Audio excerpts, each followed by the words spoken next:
Good evening, everyone, and welcome to this LSE public event. My name is Minouche Shafik, and I'm the director of the London School of Economics and Political Science. And I'm delighted to welcome you to this talk today by Richard Haass on his new book called The World. I'm especially delighted to welcome you this week because this week we're welcoming back our students from all over the world. And for those of you who are not LSE students, the school's strategy for the coming decade is called Shape the World. So today's topic couldn't be more perfect. Now, Richard needs very little introduction, but I will give a brief one. He has been studying the world and helping others to understand it for most of his career. He's published 14 books on American foreign policy, and he's also been, unusually, both a student of the world, but also a practitioner of diplomacy for many decades. He's held a wide variety of senior roles in the Department of State, the Department of Defense, and in the US Senate. And from 2001 to 2003, he served as the Director of Policy Planning in the United States State Department, working with the then Secretary of State, Colin Powell. More recently, he has led the Council of Foreign Relations for the last 18 years, one of the leading independent foreign policy think tanks in the world, created to help people better understand the world and the foreign policy choices facing the US and other countries.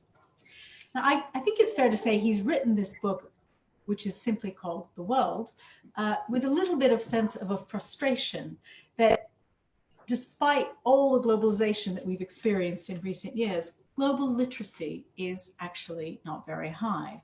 And at a time when nationalism and inward-looking policies are in the ascendance, it seems ever more important to do something about that. It's especially problematic at a time of great flux when the textures Now added something I didn't expect to of the world order are shifting beneath our feet. And at this critical juncture in history, the world could go either way, toward international anarchy or toward international stability and order. And so it's especially important at this time to understand the world, and we couldn't have anyone better than Richard Haass to help us do that. I'm going to turn to Richard now, and he'll speak for about 15, 20 minutes, and then Peter Trubowitz, Professor of International Relations at the LSE, will join me for a conversation with Richard, and then we'll open it up to questions from the audience. Please put your questions in the chat, and Peter will moderate the question and answer session. So, Richard, over to you. Well, thank you, Minouche. It's always wonderful to participate in events with institutions I didn't go to. So I think it shows the open-mindedness of LSE to let this American who went to Oxford have a chance to say a few things. Though in my defense, I did spend several years, as you know, working down the street from you and was a frequent visitor to the Economist bookstore there. I'm going to talk about the world in two senses. I'm going to start talking about the real one, the actual one. And then I will segue somewhere along the way into talking about the book and why I wrote it and what's the connection between the two. But let me start off with the world itself. It's a good week to do it. It's the 75th anniversary of the United Nations. No one needs any reminder that we're meeting in the midst of a global pandemic, which again highlights how much the world affects all of our destinies and our lives. But I really want to make 2 points about the contemporary world to start with. The first, and here we are, it's 75 years after the end of World War II, roughly 30 years after the end of the Cold War. One thing we're seeing, despite some of the optimistic pronouncements made 3 decades ago, is we're clearly seeing a significant revival of geopolitics and great power rivalry. Another way to think about it is rather than the end of history, we're seeing the return or revival of history.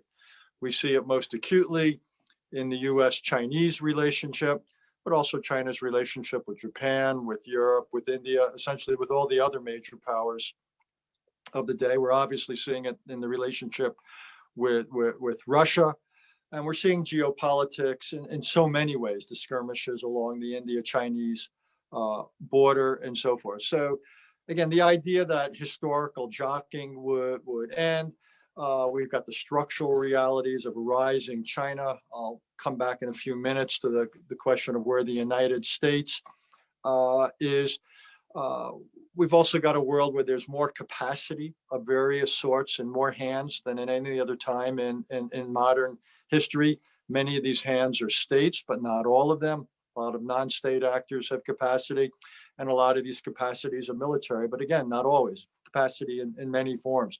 So this is a world of distributed power, and it's a world in which we're seeing all sorts of revival of great power, rivalry, competition, ideological, military, economic, and geopolitics more broadly. That's my first point. That again, the idea that somehow history would end, that the modern era would constitute a departure. For those of you who held those hopes sincerely, I'm sorry to have to be the bearer of bad tidings. Ain't gonna happen. What's new about this period, though, is something else. It's not that geopolitics have ended. What's new about this era of history, and it really distinguishes it from all previous eras, I would argue, is the emergence and the primacy of global challenges. Globalization is, in many ways, the defining characteristic of this era. Or if you disagree with that, it's at least the distinguishing characteristic of this era. Or in some ways, the way to put it would be if there's now familiar challenges that are reviving, there's these new challenges. One is obviously infectious disease, though we have had it before. Secondly, climate change. When I was a student in your country in the 70s, issues like climate change simply didn't exist. It wasn't that climate change didn't exist, but it was in its nascent stages. It wasn't on the foreign policy or international relations agenda. We thought a little bit about environment, but not climate change. Cyberspace was not a domain that had emerged yet. So the question of the regulation or behavior of cyberspace was not an issue. We were in the early stages of proliferation. Most of the challenges in proliferation were vertical. The horizontal ones hadn't fully emerged. Global terrorism had not yet emerged. Terrorism was largely local and so forth. The world economy was expanding. Trade was expanding. The pushback hadn't really gained a whole lot of momentum. So what strikes me about this era is the impact, the influence of a range of global phenomena, all these manifestations of globalization. And in every case, I'm struck by the gap between the intensity of the phenomena and in many ways the risks that it poses and the nature of the response. There's an enormous gap at the global level.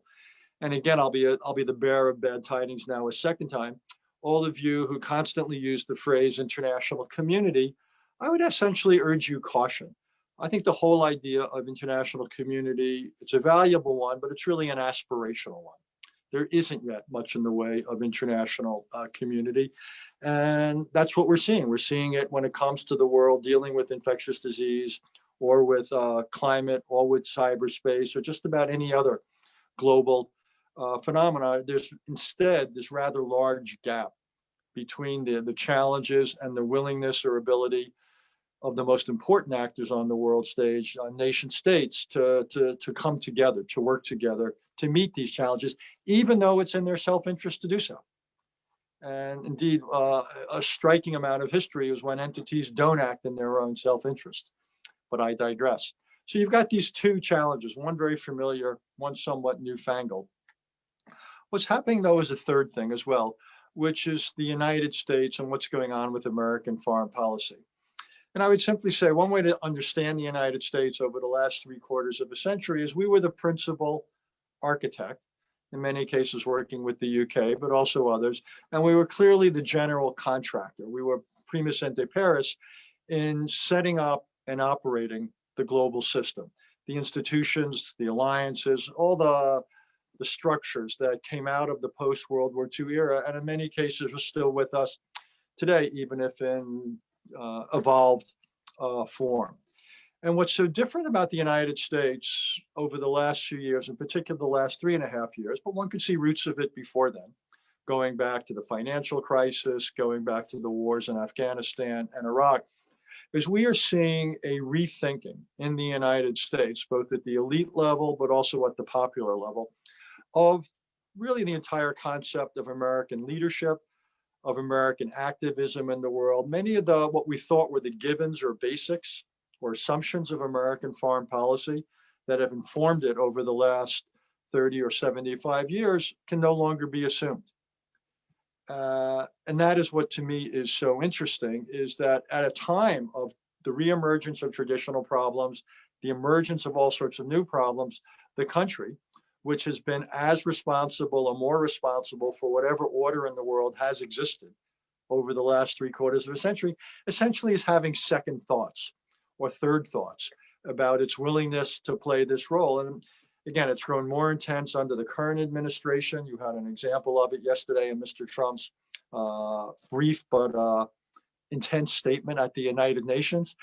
We see it with his questioning of alliances and America's alliance commitments. The United States has withdrawn from any number of international arrangements, be they institutions or agreements, a real sense in the country that the United States has got overextended in many ways in recent decades. Indeed, it was announced yesterday, I think it was, the first presidential debate taking place on the 29th of this month. There's 6 subjects. Not one of them is explicitly foreign policy. And again, it just shows in some ways where the country's collective head is and is not. And I think that is what frames the world situation. These three developments, and it's the combination of the three, and the last one in particular that led me to write this book by the name of The World. What it turns out is that I think in the United States right now, there is very little appreciation of the significance of the world. I find this somewhat odd after 9/11, given COVID-19, given climate change, but there you have it. People in many ways don't see the connection and the importance between what goes on in the world and what is happening in the United States. They also don't see in many ways the relationship in the other direction, the significance of what the United States doesn't do for the world, and the fact that in a sense there's a feedback loop between the world and the United States. And the bottom line is what happens in the world matters a great deal. It affects security, prosperity, it affects the American way of life, yet there's a real discounting, a real disinterest in what goes on in the world, and a real sense that the United States, among many people, doesn't have the quote unquote luxury to stay heavily involved in the world, that those resources need to be better, need to be spent essentially at home. And this, by the way, is something of a bipartisan view. This is not simply Mr. Trump. We saw elements under the previous administration, and we see it in polling more broadly. And I think COVID and the economic dislocation, it's called the racial divide, will reinforce some of that thinking in the United States. Why I think this is, and I'll stop at this point, is that if you come of age in the United States, it's not that just recently foreign policy has gotten something of a bad name because of things like Vietnam or more recently Iraq and Afghanistan, but you can graduate from virtually any American high school as well as American colleges and universities. And while in some cases or most cases, these courses about the world are offered, they are not required. So most people leave their campuses essentially illiterate about the world. Then obviously those who don't go to these schools aren't exposed, don't even have the chance of being exposed to these issues. If you watch the American nightly news programs, it's not quite up to BBC standards. And most nightly news, the half-hour program, won't include much of anything about the world. There are quality newspapers in the United States, obviously, but most people aren't spending their days reading them. On the internet, there's a lot of valuable information about the world. The problem is on the internet, there's also a lot of inaccurate information about the world. And there's no one pointing out saying, read this, ignore that. So for all these reasons, I think Americans in many ways don't have a deep understanding of the world. Many other people around the world don't. And my concern is a lack of understanding, a lack of knowledge will tend to reinforce ideas of isolationism. If you don't see why the world matters, you're more likely to discount it. I also think it leaves citizens more vulnerable to arguments that they ought to push back against. Unilateralism. We heard a lot about unilateralism yesterday. But if I'm right and global challenges are central, then people have to understand, at least in principle, the value of multilateralism. But if one doesn't have an understanding of the world and its impact and how foreign policy can shape the world, then that instinct won't be there. So the reason I wrote what you all would call a primer, we all would call a primer, and please don't ask me why the pronunciation is differently, because I have no idea why that and how that is. But is that so many people in my country and other countries need it? Because again, we've arrived at a period of history where global realities are just that, the realities. Now, how we respond to them, that's where the choice comes in. That's a matter for public policy. It needs to be and should be. But I'm sort of in the, if you will, the tradition of Thomas Jefferson. What democracies require is an informed citizenry. And if we're not going to get it just automatically or naturally through media or through schools, then I think it becomes something of an obligation to try to put it out there. And that's what I'm trying to do. Thank you, Richard. Let me start, and then I'm going to turn to Peter. I wanted to explore more your notion of rethinking American leadership, and this perception in the U.S. that is, as you say, bipartisan, that American leadership on the international stage has been costly and burdensome. But there's a sort of another view, which is actually the U.S. has benefited enormously from the post-war order. Benefited economically, politically, and socially. But those benefits haven't been shared within the US because of the failure of domestic policy. And that US foreign policy, I mean, there are many issues we could display with, but it wasn't the fact that the US was internationally engaged that was the problem, but it was the US's own domestic policies that meant that those benefits of engagement were captured by a very small proportion of the population. What would you say to that? And would if you believed in that argument, is there a kernel of hope that a different domestic set of policies might result in greater US international engagement? So let me first disagree with what you said, and then I'll agree with it, just to cover all my bases. I'll disagree with it because I think the benefits that have accrued to Americans and to the United States from the last 75 years are enormous. This is the first period of history where there hasn't been great power competition that's led to war. The average standard of living in the United States, GDP per capita, has gone up enormously. Technology introductions, innovations have benefited all sorts of Americans. The average American, compared to 75 years ago, the average lifespan is about a decade longer. We live in a world in which democracy went from being an exception to quite common. Americans have been able, again, put aside the last 6-8 months, but have enjoyed all sorts of access to the world and so forth. This has been an extraordinary period of history. Indeed, it's been something of a golden age. I think in some ways, almost like oxygen, it's so diffuse and it's so much a part of existence that people don't notice it and don't value it. Indeed, one of my complaints with the administration, which seems so intent on disrupting a lot of its inheritance, is it doesn't understand or value its inheritance. It takes it for granted. And what I try to point out is, no, this is not the natural way of history. The world is not, to use Hedley Bull's model, is not naturally a society. It does lean more towards the anarchical, and it's the United States which has pushed back against that. And it has helped build something of an international society to the extent one exists. So I do think those benefits have been widespread. Now, in the United States, is there a problem with inequality and so forth? Of course, but I wouldn't blame that on globalization. I would blame that more than anything on things like the state of American K through 12 education. Think about it. The one thing every American is exposed to is they have to go to school essentially from the ages of 6 through 16. That is our one chance to really provide a ladder for Americans to give them the skill set they need to get going in life. And the problem is that too many of our public schools are terrible. The way we fund our schools, the way we run them, as Condi Rice sometimes points out, Show me the zip code, show me where someone lives, and I can tell you a lot about the quality of their education and a lot about how much opportunity. I think the real problem in America is the American dream has become more of a dream rather than a reality. And I think some of it, or a significant amount, has to do with the quality of education. There's other reasons to do with healthcare, with nutrition. We can go through it.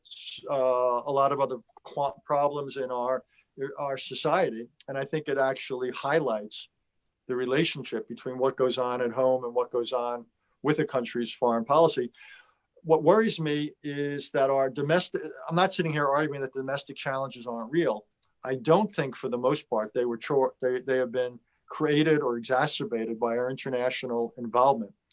But our international involvement is increasingly blamed for it.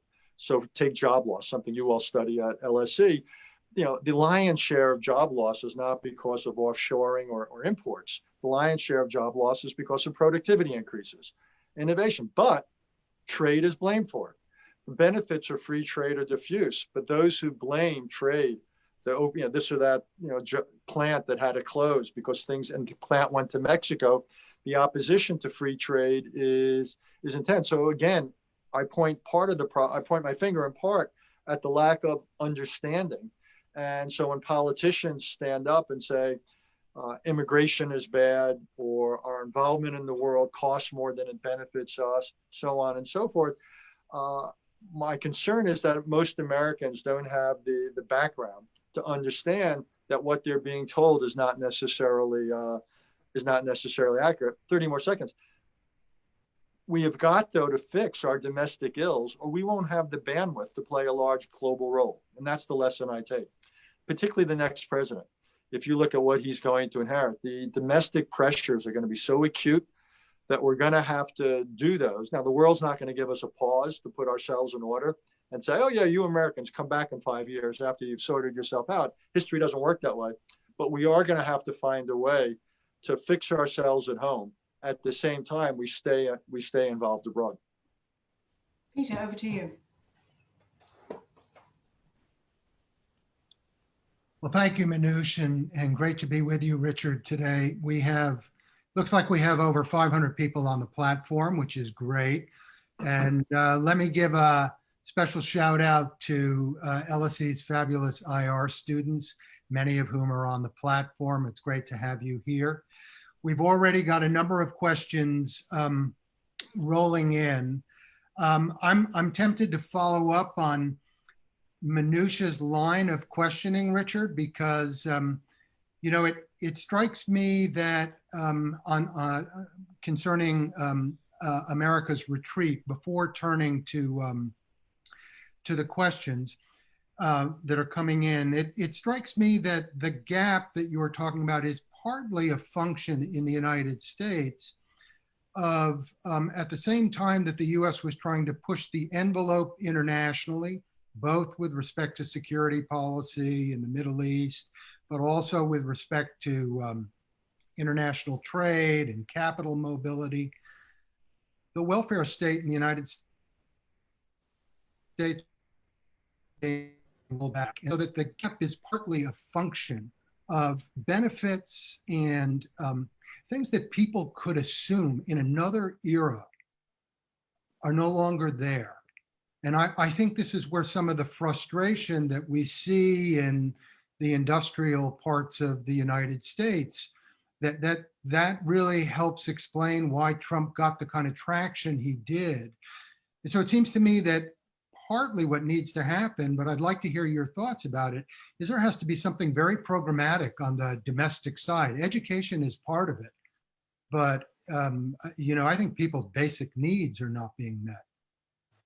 Look, I agree. And one of my previous books was called Foreign Policy Begins at Home. And my whole argument was that unless we do more to address the challenges at the home front, again, we wouldn't have the cohesion as a society, we wouldn't have the resources, we wouldn't have the competitiveness, and again, we wouldn't have the bandwidth to be involved in the world. So I agree, and there's any number of things. I mentioned K through 12 education. Another is lifelong education. If the average person is going to have a 40 to 50-year career, you've got to assume that there's going to be there's going to be frequent technological disruption. But we've got to have the mechanisms for retraining and education along the way. We've got to have portability of adequate social safety net, beginning with healthcare. We've obviously got a better infrastructure so people don't spend so much time getting to and from work. Environmental issues are obviously important. You can't have a society that's dealing with the kind of fires and floods and storms that we are dealing with. We've got to fix Washington. We have reached a level of political dysfunctionality that is, dysfunctional. And we can't address a lot of our challenges. Indeed, increasingly, lots of issues are getting pushed to the state and local level because their things tend to get done much more than they get done at the federal level. Right. We've made real progress over the last decade or 15 years on the energy front, I would say. Where things have gotten worse in recent years is obviously on the indebtedness front. And I worry about, so I'm not arguing with you. We have got both politically and objectively, we have got to deal with a lot of these domestic challenges. The problem is, I'll be honest, there's very little consensus. Yeah. And we're on an unsustainable trajectory right now in terms of entitlements, in terms of debt, and we've got the immediate enormous needs that grew out of COVID. So we have, if you will, strategic problems as well as immediate problems. Mm-hmm. And dealing with all this is at a time of such political division, which, by the way, is likely to be exacerbated rather than resolved by the upcoming election. That's a tall order. Yeah. Okay, look, I'm going to turn to some of the questions. We've got great questions coming in, and they're like, they're going to take you all over the place. That's what we do at the LSE. One of these questions comes in from Minouche Shafik, who is an incoming student in the law school here at the LSE. Here's the question, and it's very timely because it seems to me it picks up on Macron's point yesterday at the UN.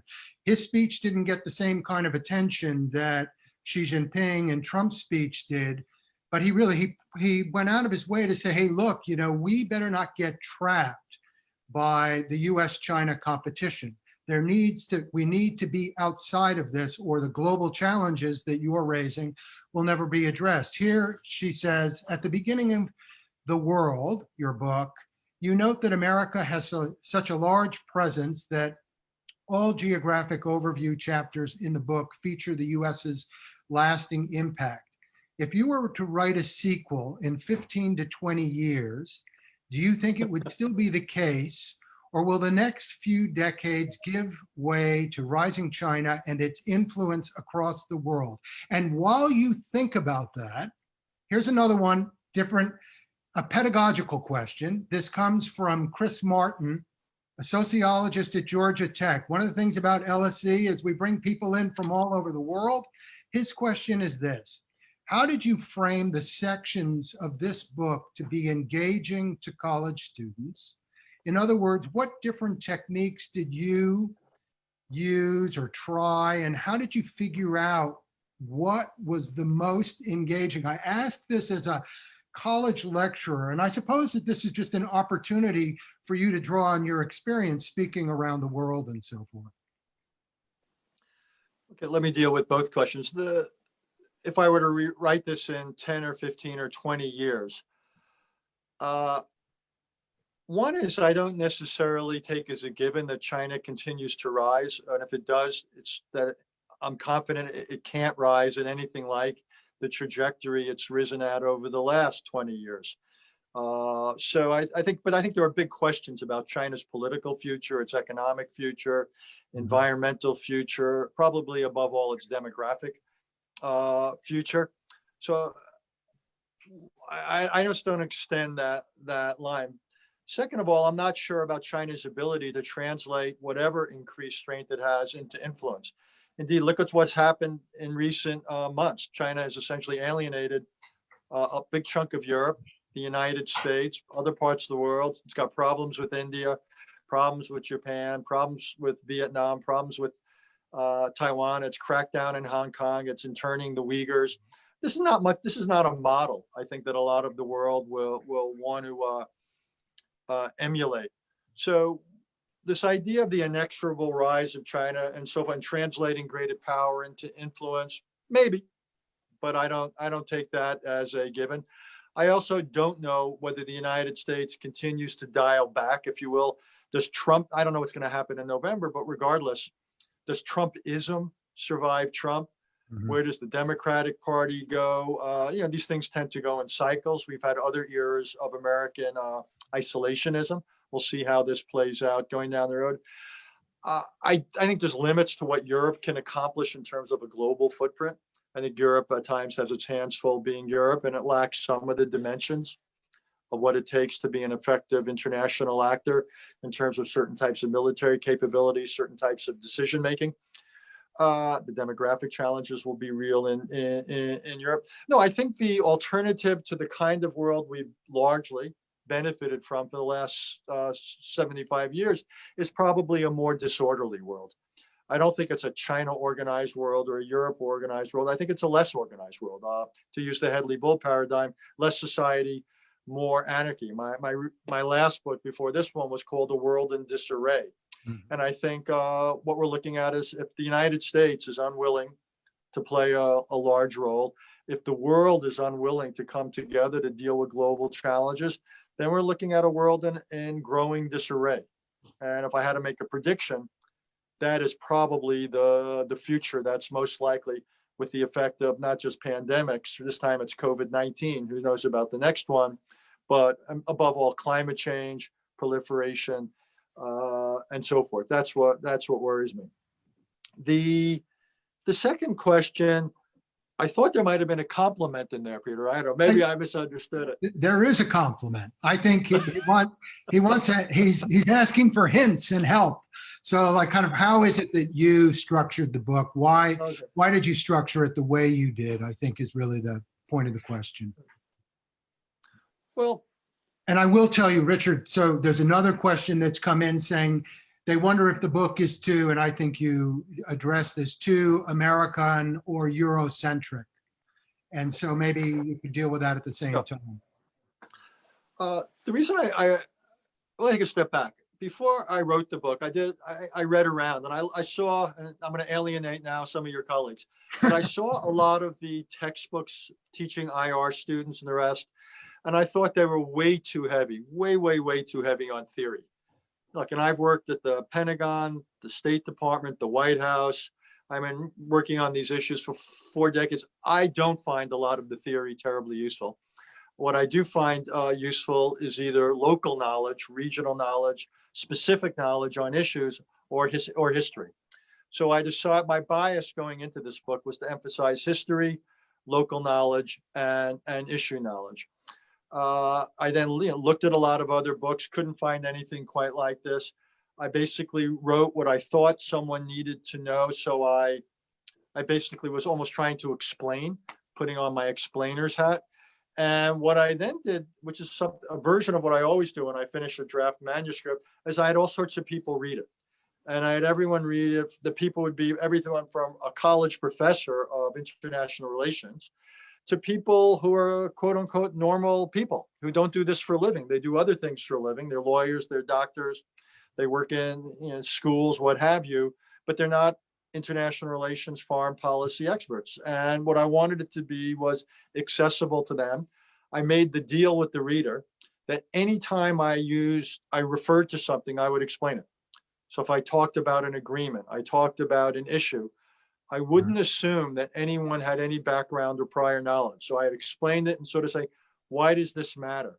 And this book took much more editing than my normal books, in the sense I went through a lot of drafts. So I wanted to keep it short. You couldn't have a book with the subtitle, a brief introduction, and have it be 1,000 pages. I wanted to keep it to 300 pages of text. And that meant I constantly had to take out as well as add. There's an old saying by Isaac Bashevis Singer that a writer's best friend is his waste paper basket. And what I basically tried to do was embrace that thought. I don't think, one last point to the last question. Yes, there's a certain emphasis on the United States and Europe. The United States, because we've obviously played an enormous role over the last century in the world. Europe, because it was the principal venue of an awful lot of modern history. But there's chapters on every other part of the world. There's histories about other countries, including Japan, China, Russia. I talk about Africa being the one region of the world where clearly demographic increase will define the future. So I tried not to be quote unquote America-centric or Eurocentric, other to the more than, if you will, I thought the facts or history warranted. Okay, great. There's a question here from Lancaster University about cyberspace and the rise of new technologies such as AI. And I know you picked this up in the book, and the question is, how is this likely to affect international politics going forward, and in particular, the US-Chinese relationship? But maybe one can broaden that and think about that more broadly.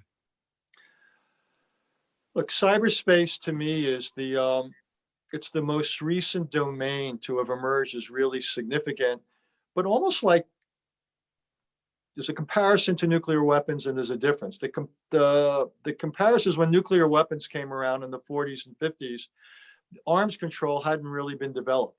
So nuclear weapons were an unregulated domain. Now, deterrence would work, and then arms control and diplomacy kicked in. Cyberspace is far more complicated because it's so decentralized. There's literally billions of actors, and it's far more integrated into the economy. It's not apart from everything else. So I actually think the intellectual challenge of regulating and structuring cyberspace and cyber behavior is incomparably more difficult. Another problem is there's very few individuals, hopefully you're producing them at LSE, who have the requisite skill set. How many people, think about it, are comfortable being at the frontier of technology and technological change and understand international relations? Not a whole lot in my experience. I certainly don't understand the technology side. So there's a lot of work to be done there. And what worries me is how unstructured and unregulated this space is. My hunch is, at the moment and for the future, we're probably moving to a more divided space. Lots of talk about internets, splinternets, and so forth. I don't think there will be a widely observed code of behavior. We're seeing that with such things as election interference. We're seeing it with various types of preparations for cyber warfare, or actually acts of cyber warfare. Indeed, even things like the laws of war have not caught up with the technology. Cyber can be a weapon of mass destruction. And again, the field, I think, is way behind where the technology is. Things like AI and the rest, and robotics and all that, I'd say everything I've just said is true. I think AI and robotics will have big implications for warfare that we're just internalizing. I also think they'll have enormous implications domestically for every country in terms of displacement. And the whole question of the future of work, and I was alluding to it before, a significant chunk of existing jobs are going to be eliminated. Now, the good news is new jobs are going to come along, but the skill sets that the new jobs are going to require are going to be more demanding. And I think for every society, there's going to be a real premium on lifelong education, because we as societies, it's inevitable we're going to be confronted with churn and with short-term unemployment. What we can't afford is the idea of long-term or unemployment stocks. That's really corrosive for society. And what we know is that the technology is going to constantly produce churn, and the challenge for societies will be to keep up with it, and above all, to figure out ways to reskill workers and to provide transitional assistance when people do go through the inevitable educational process. It won't surprise you that we have some kind of Trump-related questions. And so a question here, maybe kind of framing these. Looking back on the Trump years, what has surprised you the most about what's unfolded on his watch? What's happened to US-China relations, the strain in transatlantic relations, the hollowing out of the State Department, That certainly didn't happen in previous administrations. I mean, if you had to identify something, and maybe something that has started on his watch, and even if he is not reelected, that there's a very strong probability that it'll continue. Let me start with your last point, Peter. One thing that will continue is the friction in U.S.-Chinese relations. Donald Trump may have called China out. He may be crude when he talks about China, Chinese flu and the like. But U.S.-Chinese relations are going to remain difficult regardless of who wins this November. We have profound differences with China over human rights, from Hong Kong to the Uyghurs to Chinese society, over the South China Sea, Taiwan. This is Xi Jinping's China. China's changed, and American perceptions of China have changed, and these changes in the United States go across the board. So I think anyone who believes that what we're seeing in U.S.-Chinese relations is simply a result of Donald Trump or an American election, they should disabuse themselves of that thought. That's one thing. I think questions about trade. There's been bipartisan pushback against free trade. So I think some of those concerns will linger. I think what's unique about Donald Trump, and that I estimated, is the assault on alliances and the assault on global arrangements. That is something qualitatively different that I underestimated. I knew Donald Trump. I briefed him during the campaign. History will show that if I had any influence, it is not obvious. And that I thought, and I was wrong here, that in the job, he would, in a sense, become more normalized. That a lot of what he was saying was more, like a lot of people say, to get elected. And I thought when he was faced with the inbox at the White House, he would become slightly more of a traditional president. And he is the first of the post-World War II presidents who's an outlier. Everyone from Truman to Obama, you can see that the continuity was far greater than any uniqueness for any president. Donald Trump is the first person, I would argue, for whom that's not true. The other thing I got wrong is, as he's moved in both foreign policy and domestic policy, violating all these norms of American political behavior, I first came to Washington in the 70s. My first summer in Washington, interestingly enough, when I first worked at the Congress, was 1974. What was going on then? Watergate. And what you had was, yes, Mr. Nixon and all he was doing, but what prevailed were conservatives and constitutionalists in the Republican Party in the Senate. Right. And what's so different this time around is that doesn't exist. That the Republican Party of 2020, as opposed to the Republican Party of the mid-1970s, is not conservative in any meaningful sense of the word, is not pushing back, but in many ways has fallen in line with this president. That, again, is something that I just underestimated. But you and I think everybody else think that's been a surprise. Here's an opportunity to be a diplomat. So this is from... It's so rare. This is from Kevin Ryan. It comes from France. From an American perspective, what influence does Britain have in the post-Brexit world? Well, if it's the Kevin Ryan I know in France, hi, Kevin. If it's whatever influence Britain has in the post-Brexit world, it's a hell of a lot less than the influence Britain had in the pre-Brexit world. I think historians will look at Brexit and scratch their heads. Life is tough enough in this age we live in. And what seems to me so odd about Brexit is that it's as if the leadership of this country woke up one day and say, things aren't interesting enough. Let's make it really interesting. Things aren't challenging enough. Let's make it even more challenging. And Brexit came along. But one of Britain's principal mechanisms or avenues for influence was through the EU. Mm-hmm. That is now obviously going to be gone. If one looks at the weight of Britain militarily, economically, diplomatically, and so forth, as an isolated country, it's a medium-sized country. So it loses the multiplier effect in many ways of Europe. The idea that it'll be able to compensate through a bilateral tie to the United States, I don't see that Oh, really? happening. Yeah. Yeah, I simply think it's not substitutable and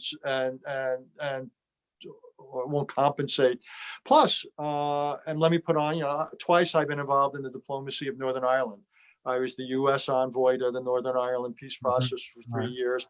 Then I was the international mediator. I would just simply say that I don't take as a given that the United Kingdom remains united. And I think it's quite possible that if Brexit goes ahead, if it turns out to be a fairly abrupt departure, I think it's quite possible that over the next generation, Scotland will go its way. And I think also that Northern Ireland will reconsider its union with the UK and instead will look at joining with Ireland. And I think as the demographics of Northern Ireland change, as younger generations come of age. So I think Brexit in some ways is potentially has pulled the thread on the sweater that has been the United Kingdom. And if that were to happen again, it would dramatically reduce even further the weight of what's left of the country formerly known as the UK on world affairs if it comes to that. But even if it doesn't come to that, I think the UK is considerably diminished. In just 30 seconds more, as you've seen. Yeah. The idea that this government in Britain can have its cake and eat it. It can do what it wants on Brexit.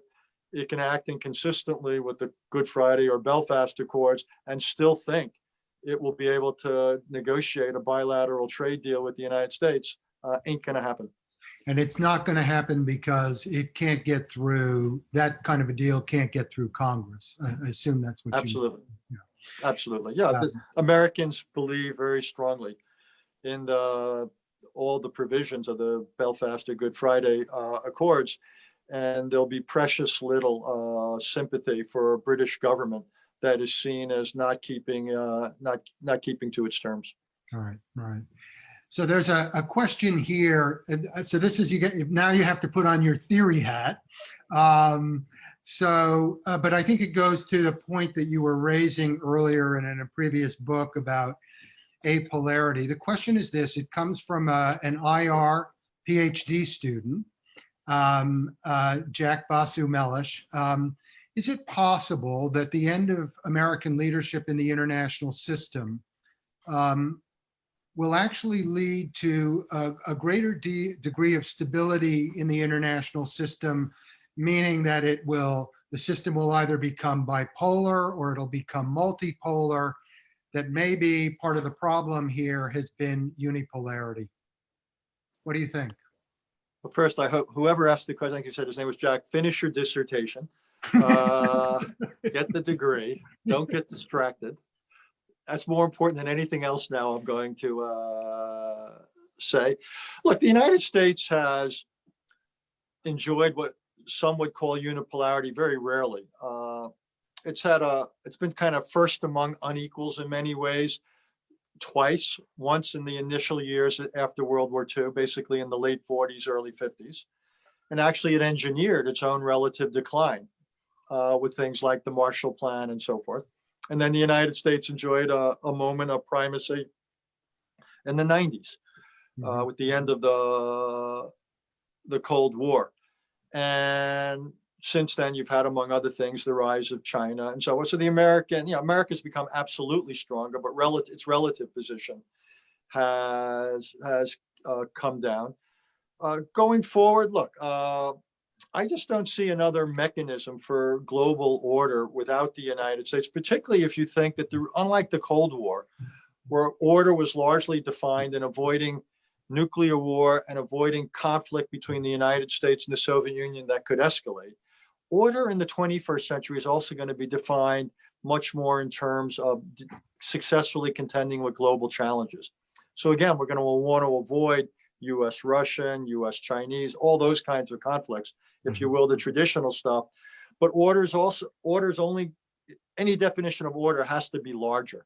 And I worry that if we end up with a world that's bipolar or what have you, it might be far more difficult to bring about the requisite consensus to deal with global issues. So even if you somehow manage a US-Soviet or US-Chinese relationship, and I would argue, by the way, in both cases, the United States would be far, far wiser to do it with allies as opposed to unilaterally.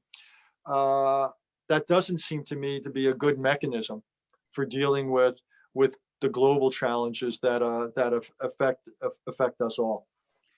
You know, I want to pick up on a point that you raised earlier about the U.S.-Chinese relationship, and that the relationship is on a certain trajectory now, that it's really not going to matter whether it's a Democrat. Maybe at the margins it matters whether it's a Democrat or a Republican in the White House, but that it's that the kind of the period of China being a stakeholder and the U.S. and China working kind of together is perhaps over.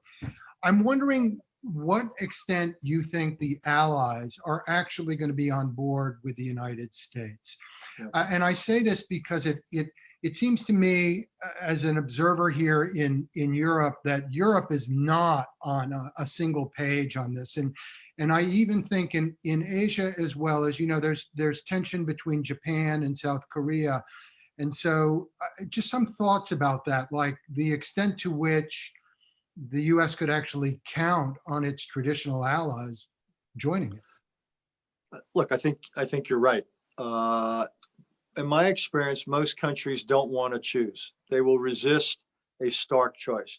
Take a South Korea. It's very much in the US security orbit, but its largest economic partner is China. Right. So I think everybody, I won't say everybody, I think many countries are going to want a situation where they continue to have economic dealings with China. I think they understand that there may have to be some carve-outs on the technology side. Uh-huh. And by the way, we'll be more successful at those carve-outs if we have a technological alternative. It's not, the Huawei model is not a model for anything. You can't beat something with nothing.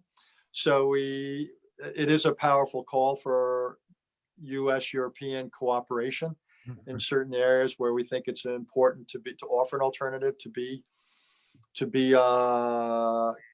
competitive. But the basic point is, I think there's wariness of China in Europe, say on human rights, given what happened in Hong Kong or with the Uyghurs. I think there's wariness, particularly in Asia, over the South China Sea, over the increasingly muscular behavior of Chinese air and naval forces. So I think there'll be a lot of willingness, particularly in Asia, for security cooperation. I think there will be a willingness for a degree of strategic economic or geoeconomic cooperation vis-a-vis China, but there will not be an appetite for divorce or decoupling. Mm-hmm. And so the United States has got to go about this with a degree of, to use that word I get in trouble for, nuance. It can't be all or nothing diplomacy. It's got to be more mixed than that. And obviously the devil will be in the details. Style and tone will matter. I think it can be worked out. And I think, again, I think we are incredibly foolish not to, in approaching China so individually. I think, for example, a big strategic mistake was our not getting in the Trans-Pacific Partnership. Right. That's a perfect example, not just on economic terms, but strategic terms. And I'm hoping that after the election, the next president, whether it's Trump or Biden, can find a way, almost as the way we got into NAFTA 2.0 with Mexico and Canada. Right. I'm hoping there can be TPP 2.0, a revised agreement that the United States can join. That's the way, I believe, to deal with China. Okay, that's interesting. 5 more minutes, and I want to do something a little bit different here. We have a lot of international relations students on the platform, and and I think that a lot of them from time to time think about their careers. And I'm wondering what advice you have for students that want to pursue a career in international affairs. I'm not talking about on the, like getting a PhD and becoming a professor, but just looking back on your own career. Are there 1 or 2 takeaways for this generation? And Minouche, given your extensive experience working in international institutions, it would be great to have your thoughts on this as well. And then I will turn it over to you, Minouche, to close it out. Okay, I'll say one or two things, and I'll slightly disagree. Even if you decide that you want to be a professor, you're going to get your PhD or DPhil in international relations, and you want a life in the academy, I still say have a stint in government or international organizations or an NGO. You will be better for it. Mm-hmm. I believe that the most policy relevant writing tends, not always, but tends to be written by scholar practitioners, people who are not pure academics or pure practitioners. I think there's real advantage. So I would say everybody should have a stint, even if you are persuaded the academy is your life. Now, for those of you who aren't persuaded the academy is your life, then you should definitely have a stint, because you may find another path, and it could be at the World Bank, it could be at the IMF, it could be a gazillion NGOs, which are increasingly important. One of the great things in the United States is the permeability of our institutions. So you don't have to be a career person. There's in and outism in the United States, which gives you an opportunity. So I would encourage, though, everybody to do it, get exposed, and don't worry so much about that it's the perfect job. I actually think it's really important to get the experience, try to find a situation where there's a potential to get mentored, to get exposed, to tool up. I think these early exposures are less about what impact you will have on the institution. Mm-hmm. It's more about what impact the institution will have on you. It's part of tooling up. You can give back as you get older. But I think the great thing for an early experience in your 20s or 30s is to be exposed to seeing essentially how the sausage is made. And then you may say, this is what I want to do for a living. Or you may say, this is not for me. But whenever you write about these issues, then you will write about them differently than you would have otherwise. That's great. Okay, thank you. Minouche? I'm going to answer your question as part of my concluding remarks, if I may. Perfect. I mean, I think, Richard, you've really, you've put your finger on the paradox of the moment, which is that our biggest problems are global: pandemic, climate change, economic recovery, etc. And yet the willingness of nation states to act collectively at the global level has waned massively in the last few years. And so what do you do in that context? How do you resolve that paradox? And I sort of come away with three conclusions. One is that those of us in the education business need to do our job, and your book is a big part of that, of educating people about the nature of the world and the nature of the challenges we face. Two, I think interaction among people from different countries is essential. All of us have seen how important in our own lives talking about the world with people from other countries is a vital part of our learning and understanding. A place like the LSE, which is the most international major university in the world, 70% of our students are non-UK, and you hear 100 languages on campus every day. That rubbing up against each other and having to navigate social relationships, academic debates with people with a very different perspective is an essential underpinning to resolving your paradox. And then third is preserving the institutions. I spent about 20 years of my life in the international system between the World Bank, the IMF, the Department of International Development, and where you're working side by side with people from multiple different countries, and you have a Zambian who's the boss of a Russian and a Dutch person, and they work together collectively. And I've seen so often in the international system where, you know, support for the system is really very low at the moment, let's face it, but there are opportunistic moments, and preserving the muscle memory of international cooperation is really important at a time like this.